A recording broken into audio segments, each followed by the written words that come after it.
basically a very tiny hung hem.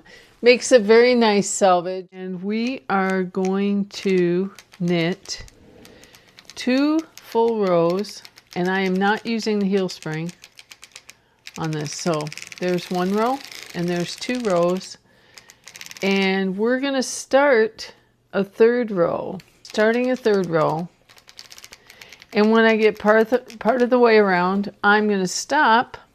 I'm going to release the weight, take the weight off the machine, set it up there, and I'm going to start hanging that first row that I knit. I'm going to do a hung hem.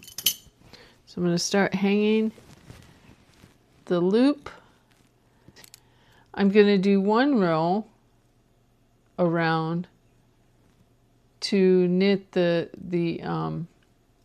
to knit it in place.